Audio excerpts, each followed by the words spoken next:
Bonjour à tous, on se retrouve pour vos guidances générales du mois d'avril.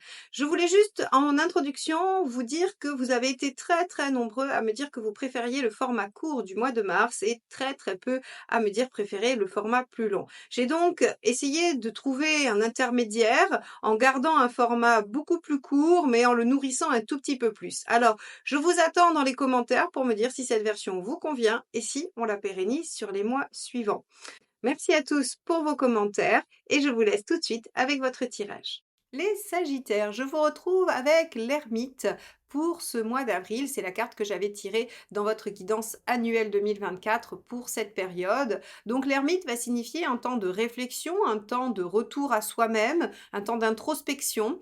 L'Ermite, sa spécialité, c'est de regarder en arrière ce qu'il a déjà réalisé et il essaye d'en tirer des leçons pour le prochain cycle qui s'annonce et qui est l'arcane 10, la roue de fortune. Alors, on voit ici dans votre année globalement qu'il va y avoir des changements, qu'il va y avoir des périodes de réalisation, mais avant ça, forcément des périodes de changement.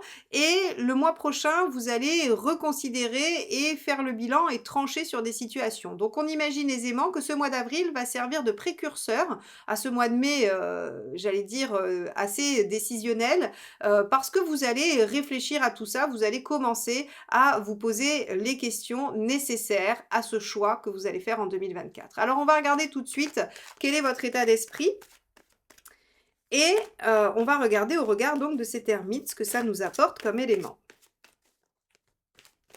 Donc, quel est votre état d'esprit, les Sagittaires? On a ici la reine de bâton.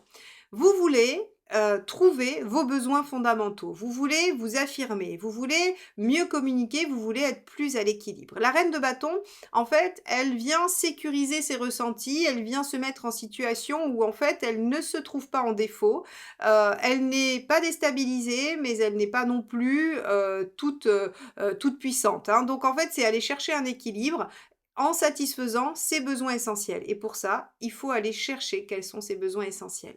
Ok, donc on est sur une phase de réflexion, en gros, qui dit de quoi ai-je vraiment besoin pour me sentir bien. On va regarder ce qui vous préoccupe.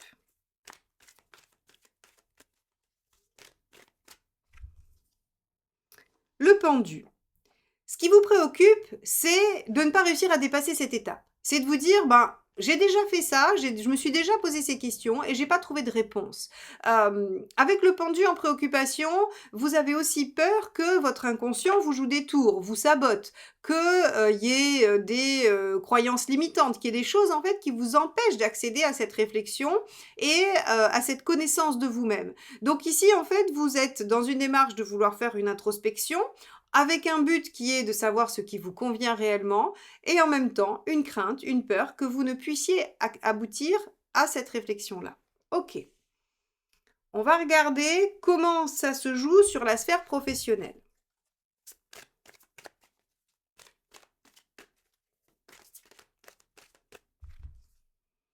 L'empereur. Alors, sur la sphère professionnelle, visiblement, il n'y a pas grand-chose qui bouge. Alors, soit on était dans une situation chaotique, insécure, et ça se stabilise, ça s'engage et ça se pérennise. Ça, c'est pour toute personne qui était dans une situation un petit peu indécise, insécure. Mais si vous êtes dans une situation qui est stable, eh bien, elle va le rester. C'est-à-dire que ce n'est pas l'heure de faire des changements, ce n'est pas l'heure de réfléchir à quoi que ce soit sur le plan professionnel. Visiblement, vous n'en êtes pas à ce stade-là. Donc, on va en prendre une seconde hein, pour aller confirmer ça ou pour le nuancer. Mais visiblement, on a du maintien. Soit de l'engagement, soit du maintien dans la vie professionnelle, avec quand même l'empereur, une certaine forme de reconnaissance de vos compétences. Alors, hop, celle-ci a sauté. On est sur le 8 de denier. Ok, il y a un côté laborieux sur le travail, il y a un côté où la sphère professionnelle va sembler être le lieu des efforts, des sacrifices, et alors, ça prend une autre couleur. L'empereur, moi j'aurais tendance à dire un peu d'inertie, c'est-à-dire que bon, c'est stable, ça bouge pas, très bien, mais avec un 8 de denier, c'est pas forcément pour le meilleur. C'est qu'il y a quelque chose d'un peu lourd, il y a quelque chose qui vous pèse, il y a quelque chose qui semble vous être un peu pénible du fait que ce soit aussi stable. C'est peut-être pour ça que vous amorcez une phase de réflexion pour peut-être voir ce qui vous correspondrait plus ou ce qui vous permettrait de réinjecter peut-être de l'intérêt, du dynamisme et de la nouveauté dans cette sphère professionnelle. Ok. On va regarder sur le plan matériel.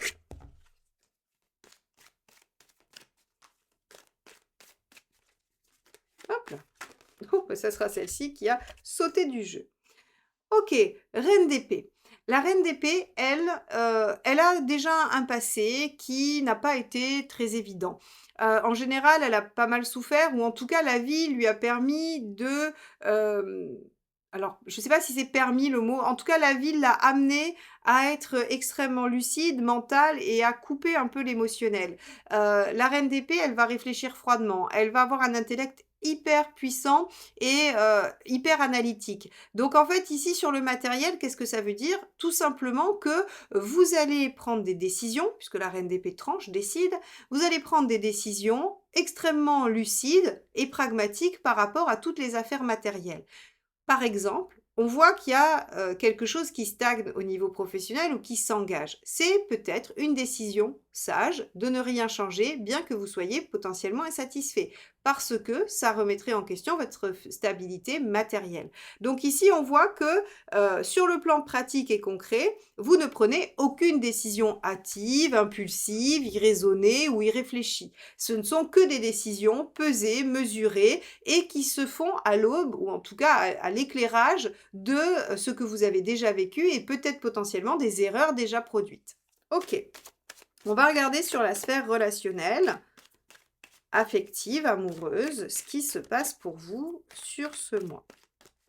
Donc ça veut dire tout simplement hein, qu'on réfléchit avant d'agir hein, avec cette reine d'épée. Allez, on y va. On a ici un roi de bâton. Bon, on est très axé sur le bâton. Ce qui va se passer au niveau relationnel, c'est que cette nouvelle posture que vous allez adopter, elle va permettre de vous faire reconnaître avec vos qualités.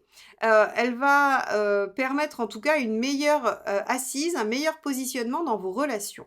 Le roi de bâton, il est charismatique, il se fait respecter, on l'écoute, il a vraiment cette espèce d'aura parce qu'en fait, il est parfaitement aligné, il est parfaitement bien centré en lui et donc, en fait, ce qu'il dégage, c'est une notion d'équilibre, de respect, de justice, mais en même temps, il s'impose, il s'oublie pas à la faveur du reste, et donc il le fait avec une telle agilité, avec un tel respect de l'autre, une telle assertivité finalement, qu'en fait, il est naturellement respecté et reconnu pour ses qualités.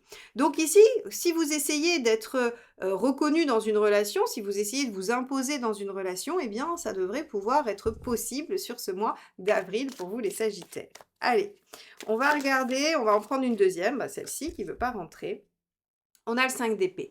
Ok, ceci explique cela. Vous avez l'intention de vous faire respecter et reconnaître parce que vous avez été blessé. Donc vous voyez ici comment en fait on voit se dessiner une réflexion avec l'ermite autour de quels sont mes besoins essentiels, comment je peux me faire respecter, comment mes besoins peuvent être respectés, parce que j'ai déjà été blessé avant et donc je prends des décisions maintenant rationnelles. Je ne me laisse plus emporter. Alors sur le plan professionnel, ça génère une stabilité, on ne bouge rien. Pour l'instant, c'est pas l'heure des changements au niveau pro. Par contre, sur le plan personnel, j'ai quelques blessures qui demandent à être un petit peu rétablies. Mais là où c'est très très chouette pour vous les Sagittaires, c'est que ce 5 d'épée, il aurait pu aller se récupérer sur du diable ou sur des, on va dire, oui, des cartes un peu moins positives, du 7 d'épée, des choses comme ça. Et là, en fait, il se récupère avec du roi de bâton. C'est-à-dire que vous le faites avec une classe et une élégance qui vont, à mon avis, remettre tout le monde à sa place. Ok, on va regarder ce qui se passe sur le chemin de vie.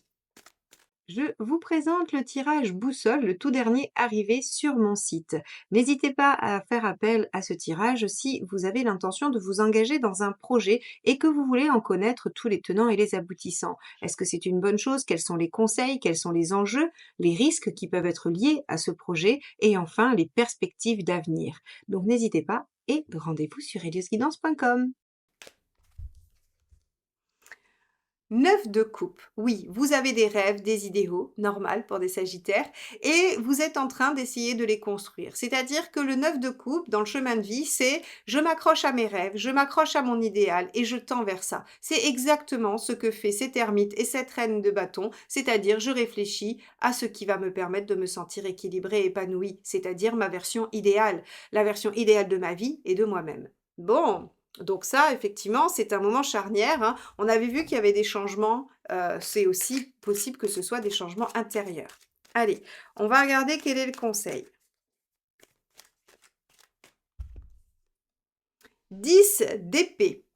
Le conseil, c'est en finir avec ce qui vous fait du mal, en finir avec ce qui vous blesse. Alors ici, je vais forcément aller sur les relations, puisqu'on a vu que le travail, ça bougeait pas, il y avait de la stabilité. Alors si c'est de l'inertie et du mal-être, on réfléchit pour en finir, évidemment. Mais ici, ce qui est le plus flagrant, c'est les relations. S'il y a eu des vexations dans des relations, récupérez votre posture, mais clôturez. Le 10 d'épée, c'est finissez-en avec ce qui fait souffrir, achevez la situation, terminez ça pour réouvrir sur quelque chose de positif. Donc soit vous décidez d'enterrer la hache de guerre avec quelqu'un, c'est-à-dire que vous posez les choses. Avec une reine et un roi de bâton, vous avez tout à fait la capacité de dialoguer avec efficacité. Donc soit vous décidez de poser les choses sur la table et de clôturer l'affaire pour repartir sur de nouvelles bases, ou bien vous décidez de clore la relation pour repartir vous sur de nouvelles bases, fort de cette nouvelle posture de bâton, hein, du couple de bâton. Donc là, on vous dit bah, très clairement, il faut terminer ce qui nécessite d'être fini, hein, ce qui demande à être terminé. Qu'est-ce qu'il faut éviter de faire?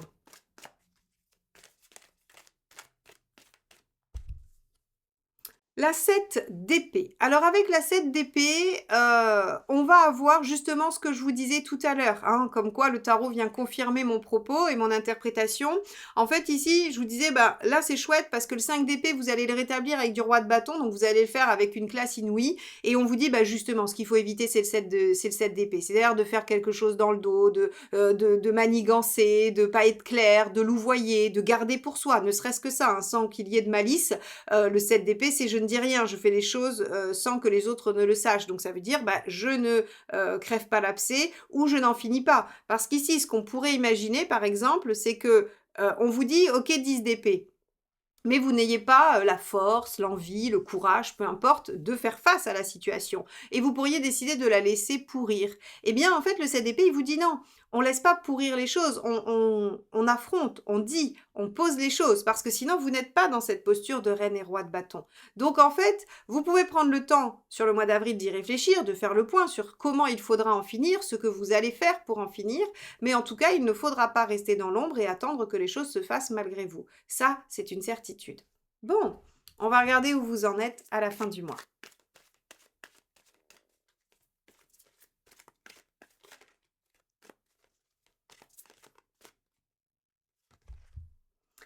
Quatre de denier. Très bien. Le 4 de denier, c'est je garde l'essentiel. Je m'accroche à ce qui est nécessaire et utile. C'est-à-dire que vous pouvez vous défaire de tout le reste. Vous pouvez vous défaire du superflu, de ce qui ne vous apporte pas stabilité, de ce qui ne fait pas votre ancrage. Le 4 de denier, c'est vraiment j'ai sauvé l'essentiel. Je garde la base, je garde le socle, je garde la fondation des choses, mais je lâche vraiment tout le reste. C'est-à-dire qu'il n'y a pas de fioritures, il n'y a pas de choses inutiles. Alors, ici, j'ai tendance à vous dire, si les problématiques se situent au niveau professionnel, on vous dit qu'au mois d'avril, vous ne changez pas, ça c'est sûr, puisque les deux aspects ici, avec un 4 de denier en réponse, nous parlent d'une situation qui s'ancre et qui ne bouge pas. Vous verrez pour les changements le mois prochain, hein, vous allez reconsidérer la question. Le mois prochain, vous avez la carte du jugement, donc on réfléchit encore au passé et là, on va faire le bilan et trancher. Mais sur le plan professionnel, il y a peu de chances que les choses bougent sur le mois d'avril.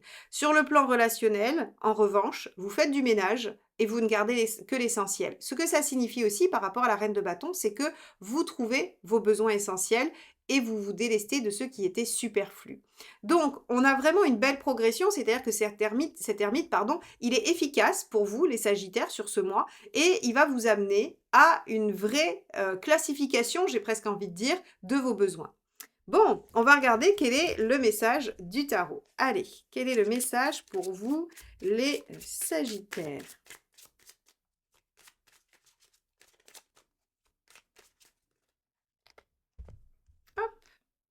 Le 8 de denier, bah tiens, on l'avait dans le travail, hein, donc c'est je fais preuve de discipline et de persévérance, quel que soit le domaine, je m'engage dans un nouvel apprentissage.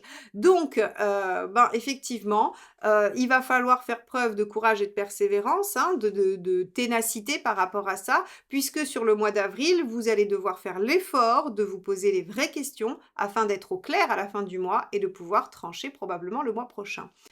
Voilà ce qu'on vous dit pour vous les Sagittaires sur ce mois d'avril. J'espère que ce tirage vous aidera à faire le point et qu'il vous aidera à traverser ce mois du mieux possible. Si vous l'avez apprécié, n'hésitez pas à le liker, le commenter et le partager. Et si vous voulez qu'on se retrouve sur les prochaines guidances, eh bien abonnez-vous à la chaîne et activez la petite clochette pour recevoir les notifications. Vous aurez également les notifications des communautés que je publie tous les jours ou un jour sur deux avec des phrases méditatives et toutes les nouveautés et activités de la chaîne. Et vous aurez également les notifications des shorts du vendredi avec le petit message de la semaine. Je vous souhaite un très très beau mois d'avril et je vous dis à très vite. Bye bye.